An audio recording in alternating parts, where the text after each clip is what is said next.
November 17th, 1558. Dawn breaks over St James's Palace in London. In a darkened chamber, a woman lies dying, but not just any woman. This is Mary Tudor, Queen of England, and in exactly 2 hours, she'll be dead. But here's what makes this death different from every other royal death you've heard about. The servants keeping vigil don't even notice when she stops breathing. For 5 years, Mary Tudor ruled England with an iron fist and a burning faith. 300 Protestants died in flames because of her orders. An entire nation watched as she desperately tried and failed to produce an heir. And now, at just 42 years old, her body has betrayed her in ways that would horrify even the brutal standards of Tudor medicine. But to understand the horror of her final days, we need to understand something else first. Mary Tudor spent her entire life dying, not metaphorically, literally. From the age of 14, her body waged war against itself, and what happened in November 1558 was simply the final battle in a war she'd been losing for decades. Picture this. It's August 1558, 3 months before her death. Mary sits in her chamber at Richmond Palace, her abdomen so swollen she can barely stand. Her ladies whisper, surely the Queen is finally pregnant. But Mary knows better. She's felt this swelling before. Twice, actually. And both times, there was no baby. Just humiliation, disappointment, and the crushing realization that God himself seemed to be mocking her. Dr. Thomas Huick, one of her physicians, examines her that morning. He notes the yellowing of her skin, the way her eyes seem to bulge slightly, how her voice has grown rough and deep. But what he writes in his private journal is even more telling. Her Majesty suffers from her old disease, but worse than ever before. That old disease. Those 3 words would define everything about Mary's death. Let me paint you the scene of England in 1558, because context matters here. London is dying. Not figuratively, literally dying. An influenza epidemic that started in 1557 has killed approximately 8,000 people in the city alone. The harvests of 1555 and 1556 were disasters, the worst in living memory. People are starving, sick, and desperate. At court, the atmosphere is even more toxic.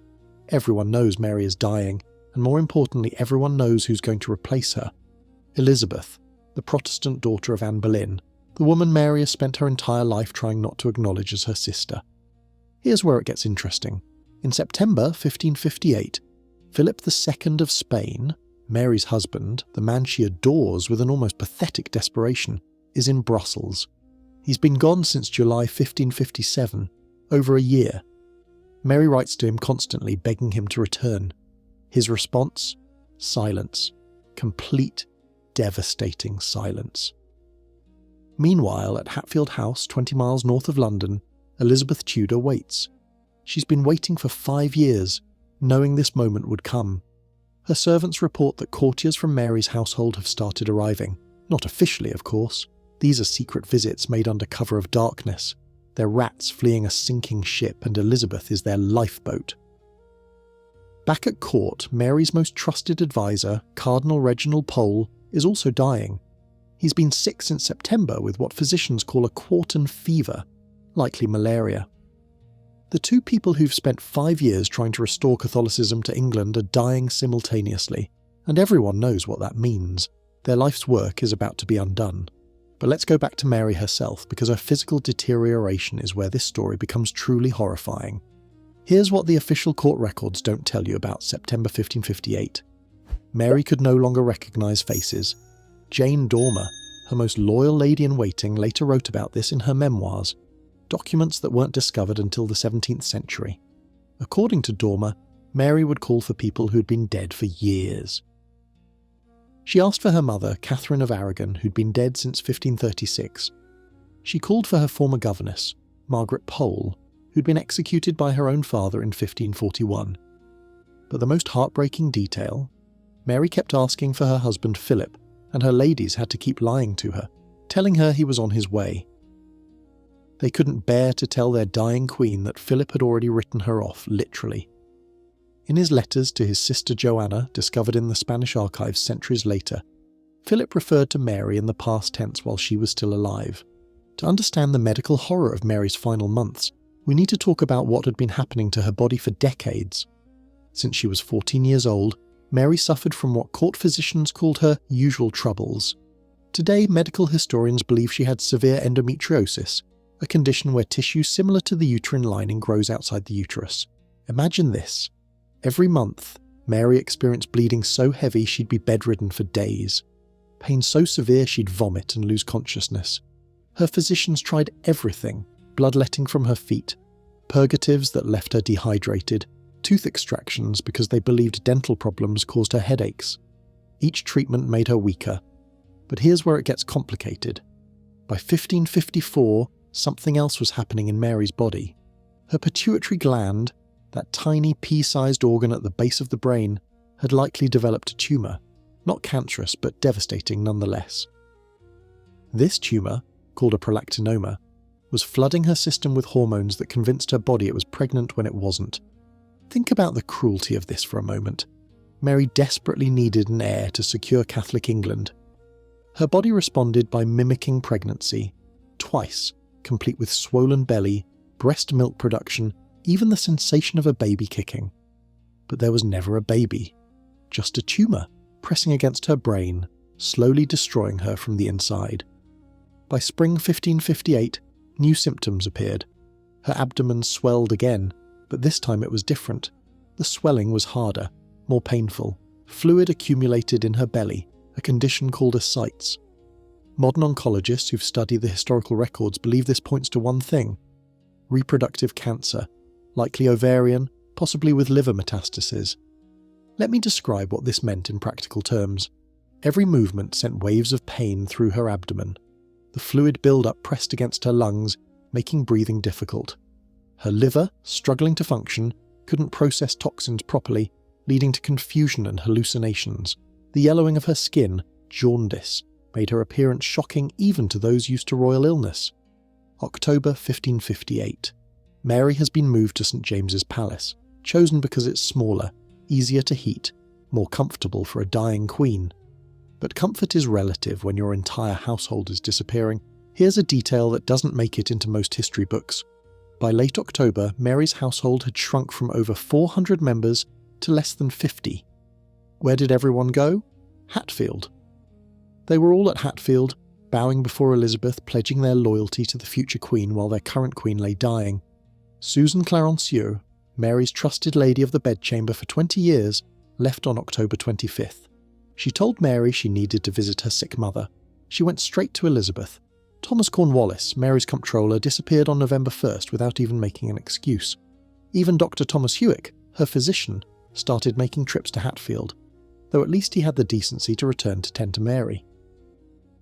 The Spanish ambassador, Count de Feria, arrived on November the 9th to find a ghost town. He wrote to Philip II, "The palace is nearly empty. Her Majesty is attended by only her most intimate servants, the rest have fled like thieves in the night." November 10th, 1558, 1 week before Mary's death. Dr. Huick performs what will be his final examination of the Queen. His notes, preserved in the Royal College of Physicians, describe symptoms that would terrify any modern doctor. Complete loss of vision in both eyes. Mary is now functionally blind. The tumour, whether pituitary or metastatic, has likely pressed against her optic nerves.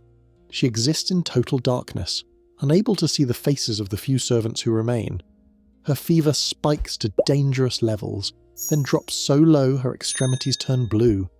This cyclical pattern suggests her body's systems are failing one by one. Her kidneys can barely function. She produces almost no urine despite the massive fluid buildup in her abdomen. But here's the truly disturbing part.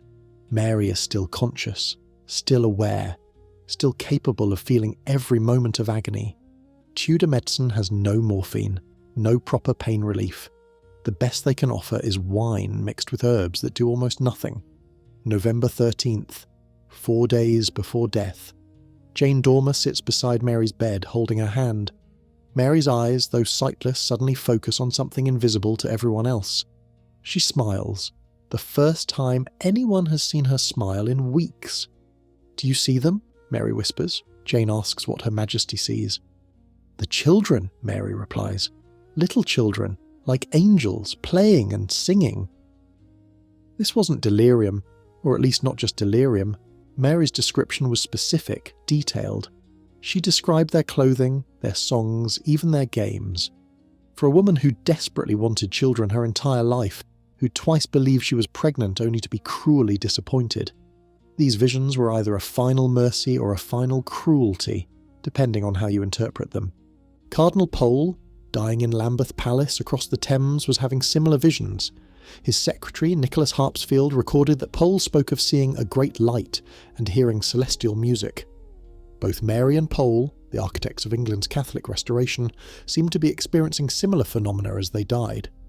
Modern medicine might explain these as hypoxic hallucinations, the brain's response to oxygen deprivation.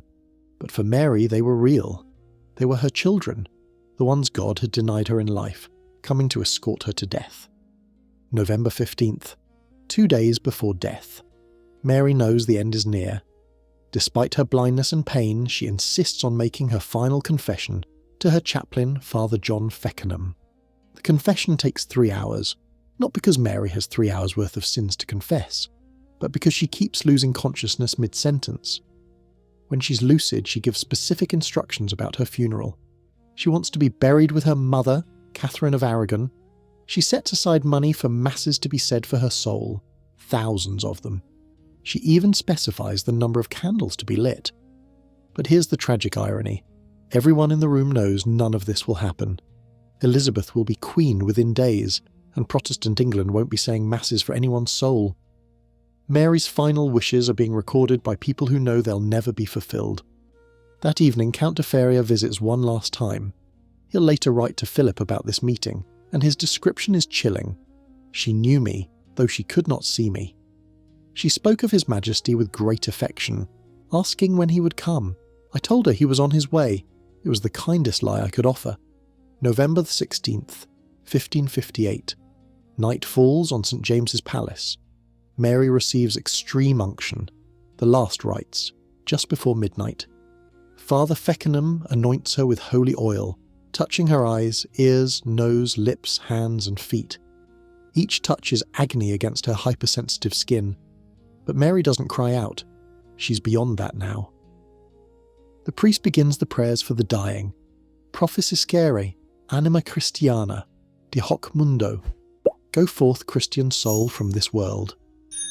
Mary's lips move, trying to respond, but no sound comes out. Jane Dormer will later describe this scene in heartbreaking detail. The room lit only by candles, their smoke making the already difficult breathing even harder.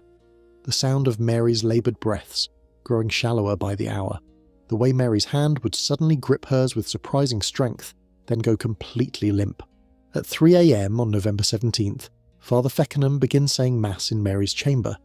This is unusual. Mass typically wouldn't begin until dawn, but everyone senses that dawn might be too late.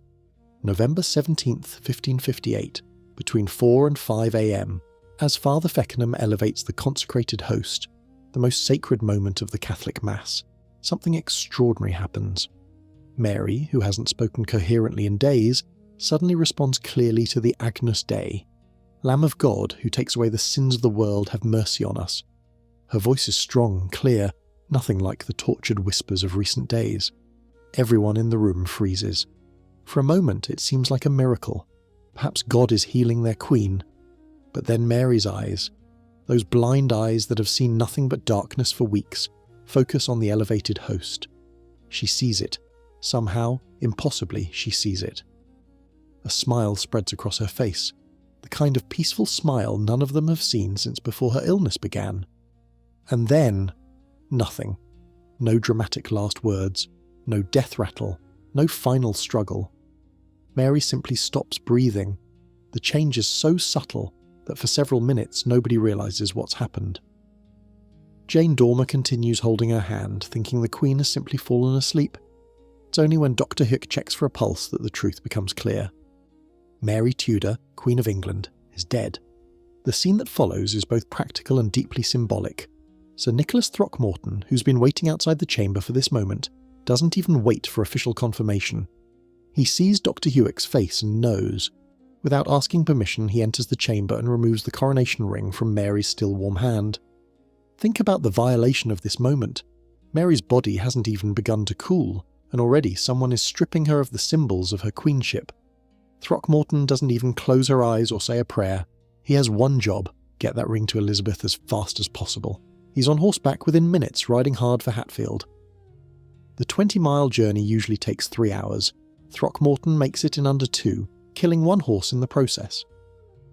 Meanwhile, at Lambeth Palace, Cardinal Pole's servants are trying to keep news of Mary's death from their master. They know it will kill him. But someone, history doesn't record who, decides Pole deserves the truth. When told that Mary is dead, Pole says simply, "I shall follow her soon." He's right. At 7 p.m. that same evening, just 12 hours after Mary, Reginald Pole dies. The 2 architects of Catholic England's restoration, dead on the same day. If you believed in divine providence, you might see God's hand in this timing. If you didn't, you might see it as the cruelest of coincidences. What happens to Mary's body over the next few hours would horrify modern sensibilities, but was standard practice for Tudor royalty. The corpse is immediately stripped and washed. Her ladies perform this duty, the same ones who haven't abandoned her. They wash away the sweat, blood, and other bodily fluids that accompany death. Then come the embalmers.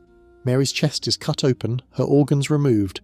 Her heart, liver, and intestines are placed in separate containers to be buried separately, a practice meant to confuse evil spirits who might try to disturb the royal corpse. The body cavity is filled with spices and preservatives. But here's a gruesome detail recorded by the embalmers. Mary's abdomen contains nearly 2 gallons of fluid. When they drain it, they also discover something else: masses of abnormal tissue, probably tumours, throughout her reproductive organs. One embalmer, William Harvey, privately notes that he's never seen anything like it in 30 years of practice. The body is then wrapped in cerecloth, waxed fabric that will help preserve it, and placed in a lead coffin. But Mary won't be buried for another month. First, she must lie in state, allowing her subjects to pay their respects to a queen many of them feared and few of them loved. At Hatfield House, Elizabeth is sitting under an oak tree reading. At least, that's the scene she's carefully staged. She knows Throckmorton is coming. She's probably known the exact moment of Mary's death through her network of spies, but appearances matter. When Throckmorton arrives and presents the ring, Elizabeth falls to her knees. She quotes Psalm 118 in Latin, "A domino factum estit mirabile in oculis nostris." This is the Lord's doing, and it is marvellous in our eyes. It's a perfect performance, and everyone knows it. Elizabeth has been preparing for this moment for 5 years. Within hours, she's issuing orders, appointing ministers, undoing everything Mary worked for. The Protestant Reformation of England will resume before Mary's body is even cold. But here's an interesting detail. Elizabeth's first order regarding Mary is surprisingly respectful. She commands that Mary receive a funeral befitting a Queen of England. No expense is to be spared. It's either genuine respect for her half-sister or brilliant political theatre, probably both. For nearly a month, Mary's body lies in state at St James's Palace. The chapel is draped in black cloth. Hundreds of candles burn day and night, so many that the smoke stains the ceiling black. You can still see the marks today. Guards stand watch in shifts, and an endless procession of nobles, clergy, and common people file past. But here's what's telling. The common people come in greater numbers than anyone expected. Whatever they thought of Bloody Mary, she was their queen, and many remember the young princess who was so cruelly treated by her father. A funeral effigy is created, a lifelike representation of Mary that will sit atop her coffin during the funeral procession. The artists who create it work from death masks and measurements taken directly from the corpse. When modern historians examine this effigy in the 20th century, they notice something significant. The pronounced swelling of the abdomen is clearly visible. The artist didn't try to hide it, or make Mary look more normal. They preserved the evidence of her final suffering. December 13th, 1558. London wakes to the tolling of bells, every church bell in the city, all ringing in unison. The funeral procession begins at St James's Palace. The coffin, draped in purple velvet and cloth of gold, is placed on a chariot pulled by 4 black horses. The procession is massive, over 1,000 participants, leading 100 poor men in black gowns, each carrying a torch. They've been paid to pray for Mary's soul, though under Elizabeth's new Protestant regime, such prayers are already becoming controversial. Next come the heralds carrying the symbols of Mary's sovereignty. Her coat of arms, her helmet, her sword, her shield.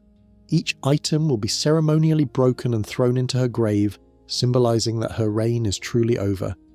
Then comes the coffin itself with the eerily lifelike effigy on top. The effigy is dressed in crimson velvet, wearing a crown and holding the sceptre and orb. Its painted eyes stare sightlessly at the London sky, a disturbing reminder of Mary's blindness in her final days. Behind the coffin walks Margaret Douglas, Countess of Lennox, Mary's beloved cousin and chief mourner. She's one of the few people who genuinely grieves for Mary. Most of the other mourners are performing a duty rather than expressing real sorrow. The procession moves slowly through London's streets. The route is lined with people, some crying, some silent, some openly celebrating. One chronicler notes that he heard someone shout, "The witch is dead," before being quickly silenced by guards. Westminster Abbey has been transformed into a sea of black. Every surface is draped in mourning cloth. The smell of incense is overwhelming. Elizabeth has allowed this one Catholic tradition for her sister's funeral, though it will be one of the last times incense is used in the Abbey for centuries.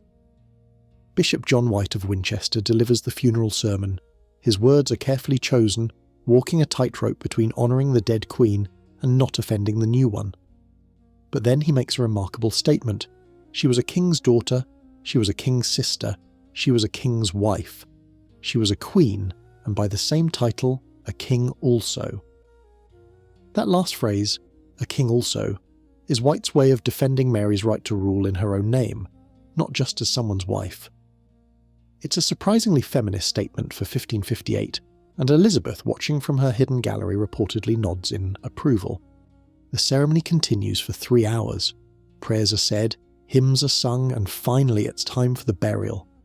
Mary's coffin is carried to a vault in the north aisle of Henry VII's chapel.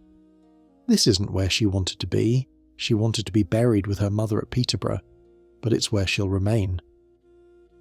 As the coffin is lowered into the vault, Mary's household officers perform their final duty. They break their white staves of office and throw the pieces into the grave. It's a powerful symbol. Their service to Mary is ended forever. But here's where history gets ironic. Mary is buried alone in that vault, without monument or inscription, just stones marking the spot. The woman who wanted so desperately to be remembered, to leave a Catholic legacy, is essentially erased. 45 years later, when Elizabeth dies in 1603, King James I makes a decision that would have horrified both sisters. He orders Elizabeth's coffin placed in the same vault as Mary's, not beside it, on top of it. Elizabeth, even in death, literally overshadows her half-sister. James then commissions a magnificent white marble monument, but it bears only Elizabeth's effigy. Mary isn't even mentioned in the original inscription. It's as if she never existed. Only in the 18th century does someone add a small Latin inscription acknowledging that Mary is also buried there. Partners in throne and grave here. We sleep, Elizabeth and Mary, sisters, in hope of resurrection. Think about that for a moment. Mary, who spent her life trying to undo everything Anne Boleyn represented, now shares a grave with Anne Boleyn's daughter for all eternity. Mary, who burned Protestants, lies beneath the Queen who would make England permanently Protestant.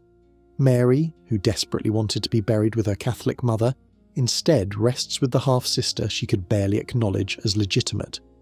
In Brussels, Philip II receives the news of Mary's death on November the 20th, 3 days after it happened.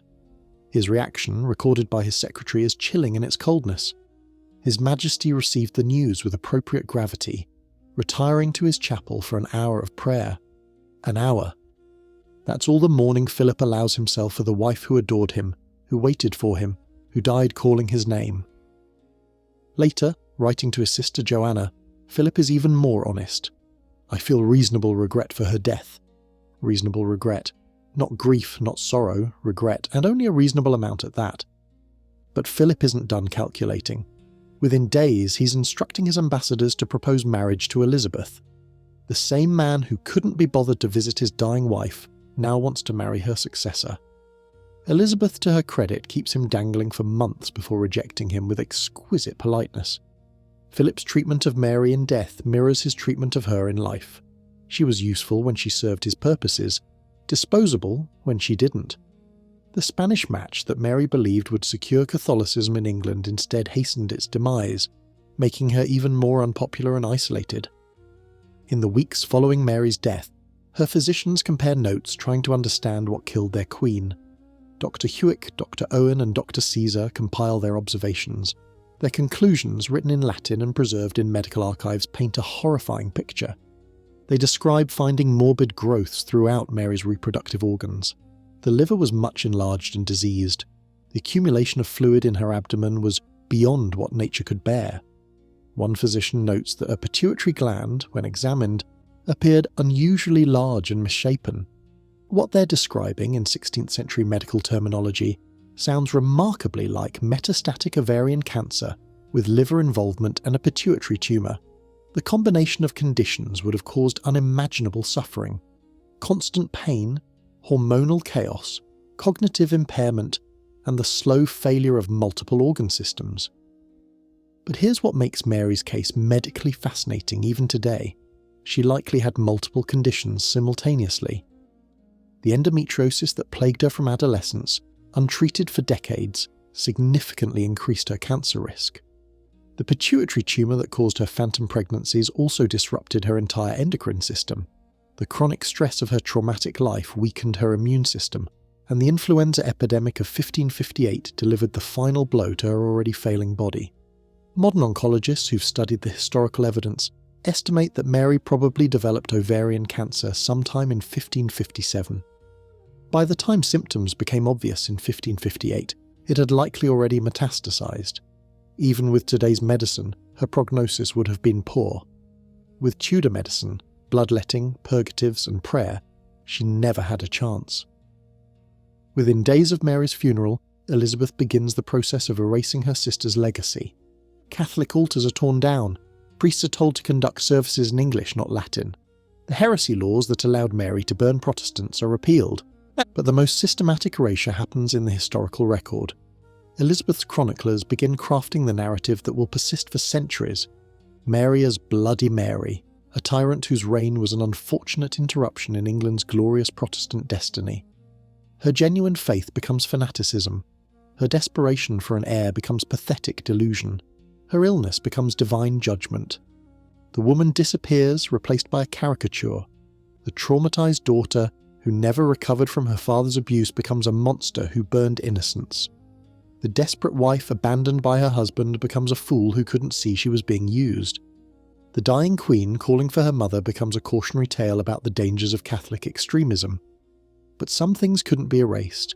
Jane Dormer, Mary's loyal lady-in-waiting, fled to Spain after Mary's death. There she wrote her memoirs, preserving intimate details of Mary's final days that would have been lost otherwise. Her account of Mary's visions of angel children, her description of the Queen's final moments, her record of the abandonment by the court, all survived because one woman refused to let her mistress be forgotten. The funeral effigy, with its telltale swollen abdomen, survived too. Hidden away in Westminster Abbey's museum, it bears silent witness to Mary's suffering. Modern medical experts who've examined it say the swelling is consistent with ascites caused by advanced cancer, evidence preserved in wax and cloth.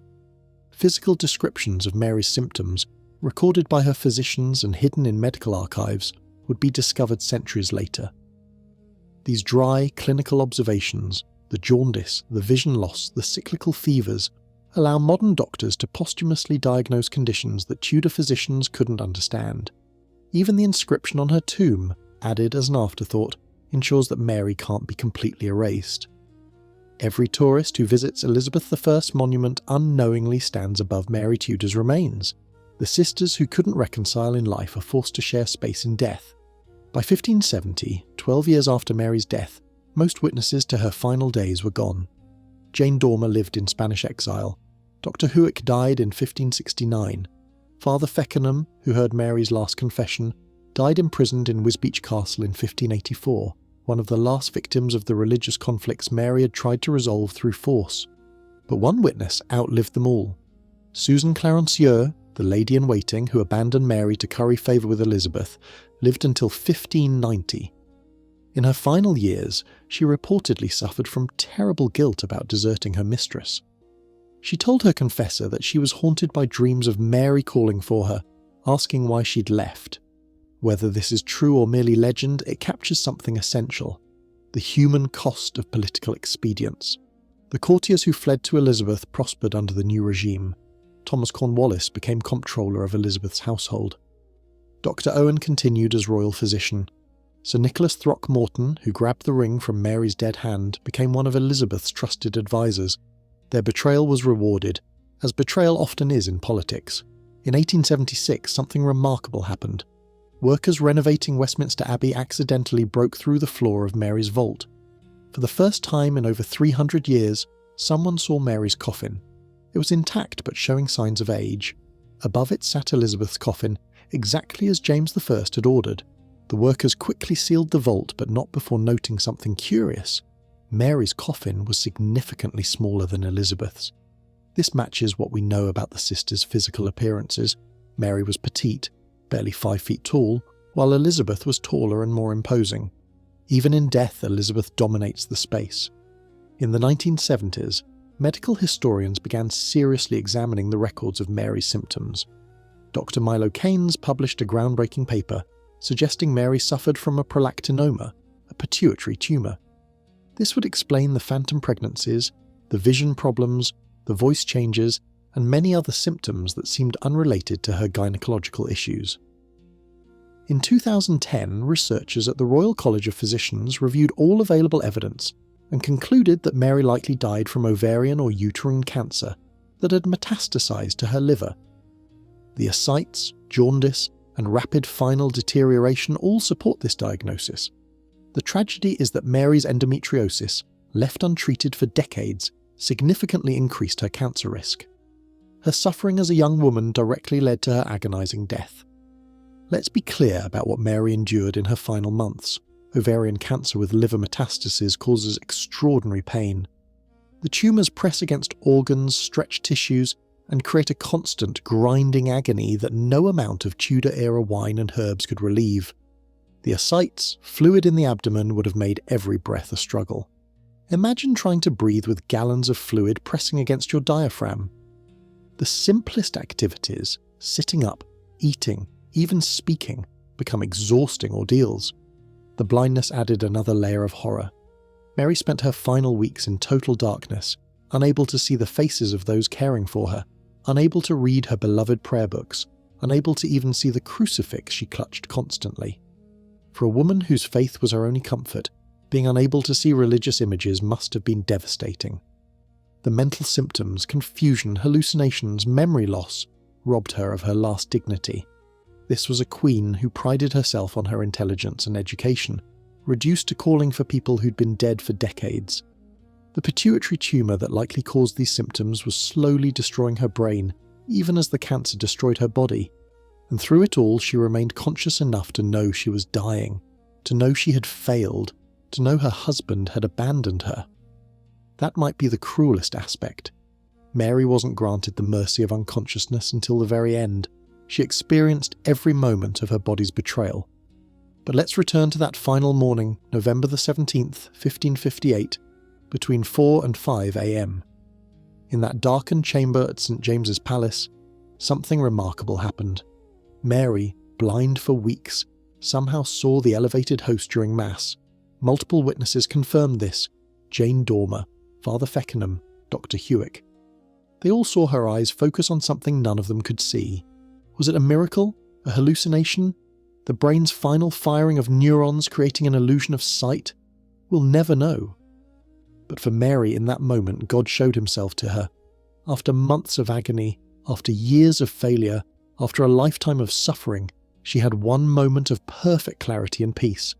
Her response to the Agnus Dei, clear, strong, unexpected, suggests that in her final moments, Mary found what had eluded her in life: certainty. Not the desperate, violent certainty that led her to burn heretics, but genuine spiritual peace. The woman who'd spent 5 years trying to force England to share her faith finally found her own. And then, with no drama, no last words, no final struggle, she simply stopped. Mary Tudor, who'd lived such a violent, painful life, died the gentlest death imaginable. She just exhaled and didn't inhale again. It took several minutes for anyone to notice. The story of Mary Tudor's death is ultimately a very human tragedy dressed in royal robes.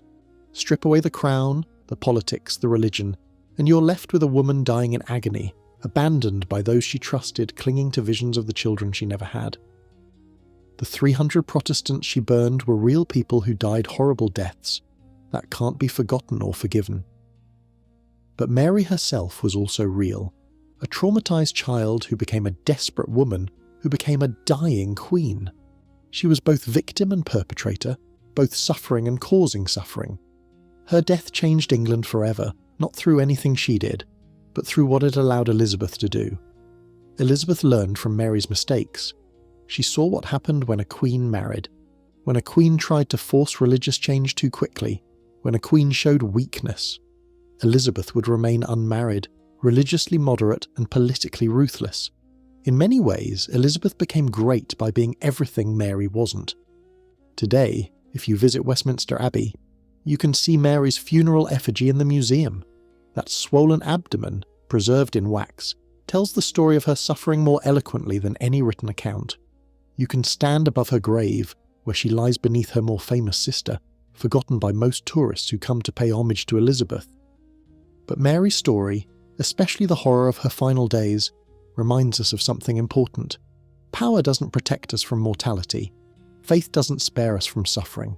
And sometimes, history's villains are just damaged people doing terrible things for reasons that made sense to them at the time. Mary died believing she'd failed. She was right about that. But she also died believing God had forgiven her, and maybe she was right about that too. We'll never know. All we know is that on November 17th, 1558, a woman died in agony at St James's Palace, and with her died the last hope of Catholic England. The servants who found her dead that morning immediately began preparing her body for its transformation into history. But for just a moment, in that quiet chamber, she was simply Mary Tudor. Not Bloody Mary, not the Queen, not the cautionary tale. Just a woman who'd finally stopped suffering. And in the end, maybe that's the only mercy she ever received.